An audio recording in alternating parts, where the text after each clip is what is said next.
உங்கள் தந்திவன் தொலைக்காட்சியில் சின்ன திரையின் சிங்க பெண்கள் மாலை 7 முதல் 8 மணி வரை காணத் தவறாதீர்கள். முன்னதாக சென்னையிலிருந்து மதுரை விமான நிலையம் வந்த வி.கே. சசிகலாவிற்கு அவரது ஆதரவாளர்கள் உற்சாக வரவேற்பு அளித்தனர். தென்காசிக்கு செல்வதற்காக காரில் புறப்பட்ட சசிகலாவிற்கு தொண்டர்கள் வாழ்த்து தெரிவித்து முழக்கங்களை எழுப்பினர்.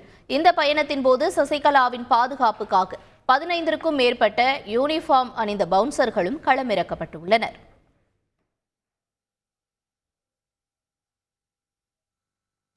ஆட்டம் போட்ட கூட்டம் ஆடி அடங்கிவிட்டது. ஆடியிலிருந்து தொடங்குகிறது சின்னம்மாவின் பரிவேட்டம் என்று அச்சடிக்கப்பட்டுள்ள போஸ்டர் மதுரையில் ஒட்டப்பட்டுள்ளது. விரகனூர், சிந்தாமணி, பெருங்குடி பகுதியில் ஒட்டப்பட்டுள்ள போஸ்டர் அந்த பகுதியில் கவனம் பெற்றுள்ளது. சசிகலா தென்காசியிலிருந்து நாளை முதல் 3 நாட்கள் தொண்டர்கள் சந்திப்பு நிகழ்ச்சியில் கலந்து கொள்கிறார். இதையொட்டி அவருடைய ஆதரவாளர்கள் சார்பில் இந்த சுவரொட்டி ஒட்டப்பட்டுள்ளது. உங்கள் தந்திவன் தொலைக்காட்சியில் சின்ன திரையின் சிங்க பெண்கள் மாலை 7 முதல் 8 மணி வரை காணத் தவறாதீர்கள்.